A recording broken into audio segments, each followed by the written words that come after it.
9वें episode की शुरुआत में हमें दिखाया जाता है कि ये सब सेकंड वर्ल्ड के लिए निकल रहे होते हैं, पर रात बहुत ज्यादा हो चुकी थी तो पांजी को नींद आती है और ग्लोरियो बोलता है कि अब हमें रुक के रेस्ट करना चाहिए। तब सुप्रीम काय बोलते हैं कि हमें आसपास कोई कैंप ढूंढ लेना चाहिए, पर तभी पांजी के अंदर फिर से शिजुका की आत्मा आ जाती है। वो बोलती है कि मुझे नहाना है और अच्छे बेड में सोना है, तो प्लीज किसी होटल में चलते हैं। पर ये बिल्कुल पॉसिबल नहीं था, क्योंकि अगर ये होटल मेरे को है तो वो गोकू को आराम से पहचान लेंगे और गोमा की आर्मी उनके पीछे फिर से पड़ जाएगी। पर तभी पांजी गोकू को एक टोपी पहना देती है और वो बोलती है कि अगर गोकू के बाल छुपे रहे तो वो उसे कभी पहचान ही नहीं पाएंगे। तो ग्लोरियो भी ज्यादा बहस नहीं करता और वो इसके लिए मान जाता है, और ये सुन के पांजी बहुत ज्यादा खुश थी। अब बाद में ये सबसे नजदीकी होटल में जाते हैं और वो गोकू से बोलते हैं कि वो अपनी स्टिक भी अंदर ही रख ले, क्योंकि वो तुम्हें इससे भी पहचान ही लेंगे। और फिर सुप्रीम काय बोलते हैं कि हमें ड्रैगन बॉल का भी कुछ करना होगा, हम इसे ऐसे ही लेके घूम नहीं सकते। तब पांजी एक बैग निकालती है और ड्रैगन बॉल को उसके अंदर डाल देती है। अब कोई चांस ही नहीं था कि कोई इन्हें पहचान ले या फिर पकड़ ले, पर वहाँ पर दो लोग उन्हें शक की नजरों से देख रहे होते हैं, जैसे कि उन्हें गोकू में कुछ अजीब लग रहा था। और ये ग्लोरियो भी सेंस कर लेता है, तो वो आइडिया देता है कि हमें अलग अलग कमरे में नहीं एक ही कमरे में रहना चाहिए, ताकि अगर कुछ बुरा होने वाला हो तो हम उसे रोक सकें। पांजी बोलती है कि ये ग्लोरियो तो मुझे कुछ ज्यादा ही अमीर लगता है, आखिर ये इतने पैसे लाता कहाँ से है। तब सुप्रीम काय बोलते हैं कि ये तो तुम्हारे डैड के लिए काम करता है ना, तो मुझे तो लगा था उन्हें पैसे वही देते होंगे। तब पांजी बोलती है कि मेरे डैड के पास तो खुद पैसों की कमी है, तो वो इसे कहाँ से देंगे। और बेचारा गोकू पीछे परेशान था, क्योंकि उस टोपी की वजह से उसके सर में खुजली हो रही थी, और गोकू तो गोकू है, तो वो उस टोपी को उतार देता है। पांजी और सुप्रीम काय की आंखें फटी की फटी रह जाती हैं जब वो ये देखते हैं, क्योंकि अगर किसी ने भी इसे देख लिया तो बहुत बड़ी दिक्कत हो जाएगी। गोकू उन्हें समझाने की कोशिश करता है कि इससे मेरे सर पे खुजली हो रही है, पर पांजी उसकी एक भी नहीं सुनती और वो जबरदस्ती से टोपी पहना देती है। पर अब बहुत देर हो चुकी थी, क्योंकि वो दोनों गोकू को देख लेते हैं और वो आपस में बात करते हैं कि इसमें कोई शक नहीं कि ये वही लड़का है जिसने तामागामी को हराया है, और जो उसके बैग में है वो जरूर ड्रैगन बॉल होगी। इसके बाद पांजी की फाइनली विश पूरी हो जाती है। वो नहा के बाहर आती है और वो बहुत ही ज्यादा खुश होती है, और वो गोकू पे भी गुस्सा करती है कि तुम्हें भी नहा लेना चाहिए, क्योंकि इतने फाइट के बाद तुम पूरे पसीने से भर चुके हो, तो मैं तुम्हारी एक नहीं सुनने वाली, तुम्हें नहाना ही होगा। और मैं ये पूछ नहीं रही, मैं तुम्हें ऑर्डर दे रही हूँ। अब पांजी की जिद के आगे गोकू भी नहीं जीत पाता और वो फाइनली मान जाता है नहाने के लिए। वो नहाने जा ही रहा होता है, पर तभी पांजी उसे रोकती है कि तुम्हारे कपड़े किधर हैं। तब गोकू बताता है कि वो अपने साथ कोई भी कपड़े नहीं लाया,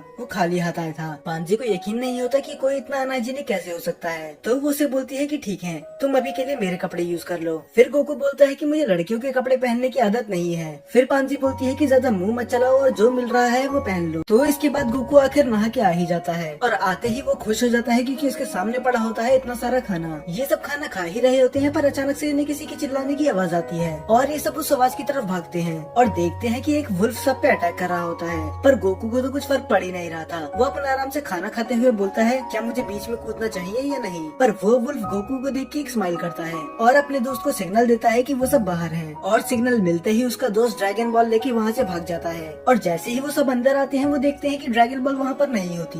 गोकू उसका पीछा करने की कोशिश करता है, पर वो कहीं आसपास होता ही नहीं, जैसे उसको आसमान ही निकल गया हो। तब वो बताता है कि वो दोनों मिले हुए थे, उस वुल्फ ने हमारा ध्यान भटकाया ताकि वो ड्रैगन बॉल चुरा सके। पर तभी पांजी स्माइल करती है और बोलती है कि कोई चिंता मत करो, और सभी को बताती है कि मैंने पहले ही उस पे एक ट्रैकर लगा दिया था कि अगर वो फ्यूचर में कभी खो गई तो हम उसे आसानी से ट्रैक कर सके। और सच में शुरू में तो मुझे लगा था कि पांजी एक यूजलेस कैरेक्टर होगी, पर अब मुझे ये ग्लोरियो से भी ज्यादा पसंद है। फिर वो ऊपर की तरफ पॉइंट करती है कि वो दोनों सबसे ऊपर छुपे हैं। फिर हमें उन दोनों चोरों का सीन दिखाया जाता है। वो बोलते हैं कि उनने कभी सोचा नहीं होगा कि हम यहाँ पर ऊपर होंगे, और वो ड्रैगन बॉल को देखने लग जाते हैं क्योंकि ये बहुत रेयर थी। पर तभी पीछे से गोकू बोलता है कि इसका कोई फायदा नहीं है, क्योंकि अगर तुम्हें इसका यूज करना है तो तुम्हें 2 ड्रैगन बॉल और चाहिए होगी। और वो दोनों हैरान थे कि आखिर गोकू यहाँ पर ऊपर आया कैसे और इन्हें पता क्यों नहीं चला। तो गोकू बिना टाइम गवाए उन पे अटैक कर देता है। वो दोनों बचने की तो बहुत कोशिश करते हैं, पर वो गोकू के आगे कहाँ जीत पाते। तो फाइनली गोकू उन्हें हरा के ड्रैगन बॉल ले लेता है, और जैसे ही वो दोनों उस पे फिर से अटैक करने वाले थे, पर इस बार बीच में ग्लोरियो आ जाता है और वो अपनी लाइटनिंग वेब से उन्हें मार के भगा देता है। अब इन्हें ड्रैगन बॉल वापस मिल गई थी, और इस बार ग्लोरियो भी आके पांजी को थैंक यू बोलता है। हमें दिखाया ही गया था कि ग्लोरियो किस तरह पांजी से चिढ़ता था, पर अब उसे भी समझ में आ गया है कि पांजी उनकी टीम के लिए कितनी जरूरी है। फिर कुछ देर बाद पांजी के पास किंग का कॉल आता है और वो बताती है कि तुम्हारे दोस्त वापसोमा के पास मिलेंगे। तभी सुप्रीम काय बोलते हैं कि इधर रहने में अब खतरा है, एक बार चोरी हो चुकी है तो इसका मतलब फिर से हो सकती है, तो हमें ये होटल छोड़कर कहीं जंगल में रुकना चाहिए। पर पांजी साफ मना कर देती है। वो बोलती है कि मुझे कीड़े मकोड़े के बीच में नहीं रहना, और वैसे भी हमने इस रूम में इतने पैसे लगाए हैं, तो अगर हम इसे छोड़ के चले गए तो ये पैसों की बर्बादी होगी। तब गोकू बोलता है कि तुम चिंता मत करो, मैं पूरी रात भर जग के ड्रैगन बॉल की रक्षा करूंगा, क्योंकि वैसे भी मैं पूरा टाइम प्लेन में सो ही रहा था। इसके बाद सभी आराम से सो जाते हैं और बेचारा गोकू वो ड्रैगन बॉल की रक्षा कर रहा था। शुरू में वो ट्रेनिंग स्विमिंग करके अपना थोड़ा ध्यान भटकाता है, पर फिर भी उसे थोड़ी देर बाद नींद आने ही लगती है। तो वो अपने आप को चाटे भी मारता है ताकि वो सोए ना। वो सब कुछ ट्राई करता है जिससे उसको नींद न आए, पर आखिर में गोकू सो ही जाता है। पर बाकी सब बोलते हैं चलो कम से कम ड्रैगन बॉल तो सही सलामत है, और इसके बाद वो उस होटल से निकल जाते हैं। और इस बात ये खुश होते हैं कि इनकी शिप चोरी नहीं हुई जैसे पहले एपिसोड में हुई थी। फिर गोकू उससे पूछता है कि आखिर वापसामा के पास जाने में हमें कितना टाइम लगेगा। तब वो बताता है कि इसमें 1 दिन लग सकता है। फिर हमें दिखाया जाता है बुल्मा को,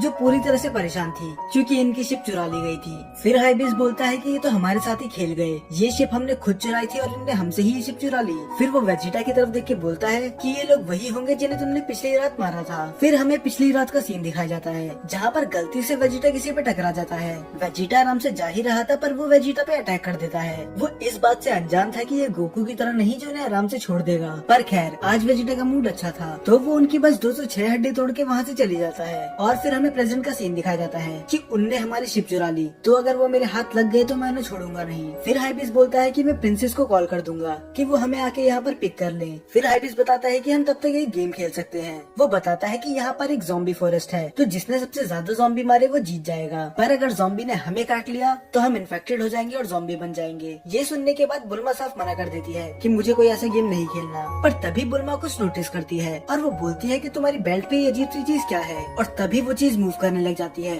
और बुल्मा की तो हालत ही खराब हो गई थी। फिर हाइबिस बताता है कि कुछ समय पहले ये मुझे माउंटेन में मिला था तो मैंने इसे अपनी बेल्ट पे लगा लिया। इसके बारे में हमें कुछ बताया तो नहीं गया, पर मैं श्योर हूँ कि ये थर्ड डीमन आए हैं जिसके बारे में गोमा ने फर्स्ट एपिसोड में बात करी थी। फिर इसके बाद हमें गोमा के पैलेस का ही सीन दिखाया जाता है। देगासु गोमा को बताता है कि जिन्हें हमने बच्चा बनाया था वो इधर आ चुके हैं। तब गोमा हैरान था, उसने उम्मीद नहीं करी थी कि वो लोग सच में इधर आ जाएंगे। फिर गोमा पूछता है क्या वो उस नेमेकिन को बचाने आए हैं। तब देगासु बोलता है हो सकता है, पर मेरे ख्याल से उनका कुछ और मोटिव भी है, वो शायद यहाँ ड्रैगन बॉल्स के लिए आए हैं। तब गोमा जोर जोर से हंसने लग जाता है कि उन बेवकूफों को सच में लगता है कि वो तामागामी को हरा सकते हैं। तब देगासु नर्वस होकर बोलता है कि उन्हें लगता नहीं, उनने सच में एक को हरा ही दिया, उनने कल एक तामागामी को हरा के उससे ड्रैगन बॉल ले ली। तब गोमा और भी ज्यादा गुस्सा हो जाता है कि उनने तामागामी को कल हराया और तुम मुझे ये बात अब बता रहे हो। देगासु बताता है कि अब हमें पूरी उम्मीद है कि वो सेकंड वर्ल्ड में जाएंगे उस ड्रैगन बॉल को लेने के लिए। तब गोमा बोलता है कि कुछ भी करो पर उनके हाथ वो ड्रैगन बॉल नहीं लगनी चाहिए, तुम्हें उन्हें किसी भी कीमत पे रोकना होगा। इसके बाद हमें वेजिटा और बाकी लोगों का सीन दिखाया जाता है। अब गोकू का वेट करते करते यहाँ पर शाम हो चुकी थी, पर गोकू वहाँ पर तभी आ ही जाता है और वेजिटा बिना किसी हाय हेलो के गोकू पे चढ़ जाता है और बोलता है कि तुम लेट हो, तुम्हारी वजह से मुझे इतना वेट करना पड़ा। इसके बाद पांची बुल्मा से मिलती है और बुल्मा अपने साथ वेजिटा और पिकलो को भी इंट्रोड्यूस करवाती है, पर अब वेजिटा से रहा नहीं जाता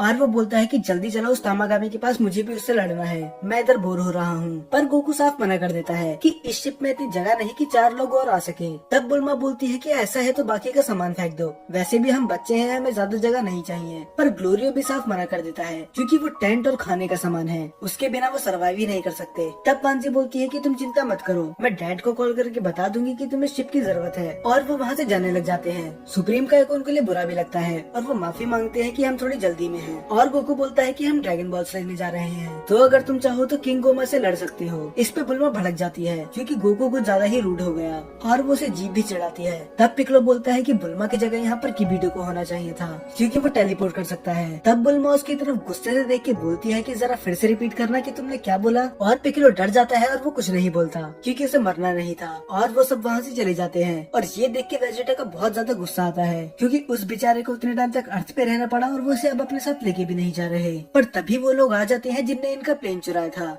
और ये इनकी सबसे बड़ी गलती थी क्योंकि वेजिटा भी अच्छे मूड में नहीं है। वो लोग बहुत ज्यादा होते हैं और सबके पास हथियार होते हैं। तो ये देख के तो हाइबिस वहाँ से निकल जाता है। वो बोलता है कि मैं बस एक गाइड हूँ तो मुझे इन सबसे दूर रखो, मैं तो अपने चिप्स खाने जा रहा हूँ। वेजिटा उनसे आराम से पूछता है क्या तुम वही लोग हो जिनने हमारी शिप चुराई थी, और वो रिप्लाई करते हैं कि चुराई थी तो तुम क्या ही कर लोगे। वेजिटा बोलता है कि अच्छा है, मेरा वैसे भी किसी की हड्डियां तोड़ने का मन कर ही रहा था, और हाइबिस आराम से चिप्स खाने लग जाता है। इसके बाद वेजिटा एक एक करके सभी को ठिकाने लगा देता है और उसके साथ उसे ज्वाइन करता है पिकलो, और वो बस एक एक पंच में ही सभी दुश्मनों को ढेर कर देते हैं। फिर हाइबिस बोलता है कि मेरे तो चिप्स भी खत्म नहीं हुए थे और तुमने फाइट खत्म कर दी, तुम लोग तो सच में ही कमाल के हो। अब वेजिटा से पूछता है कि चुपचाप बता दो कि तुमने हमारा प्लेन किधर छुपाया है, और वो बता भी देता है कि प्लेन ज्यादा दूर नहीं है। और दूसरी तरफ बुल्मा को अब रिग्रेट हो रहा था कि वो इधर आए ही क्यों, उसे ये जगह बिल्कुल भी पसंद नहीं आ रही थी। फिर हमें सीन दिखाया जाता है अरिन्स और मारबा का। अरिन्स बोलती है कि मुझे लगता है ये अब रेडी हो चुका है, और इस पे मारबा हाँ बोलती है और वो निकालती है एक ग्रीन सीड। फिर मार्वा बताती है कि एक टाइम ऐसा था कि मेरे पास बहुत सारे साइबरमैन सीड्स थे, पर मैंने उसे बाहर की दुनिया में बेच दिया और अब मेरे पास बस 2 ही बचे हैं। पर एक सेकंड, तो इसका मतलब साइबरमैन भी डीमन वर्ल्ड से थे? अब तो हर दूसरे एपिसोड में हमें पता चल रहा है कि सब कुछ डीमन वर्ल्ड से ही था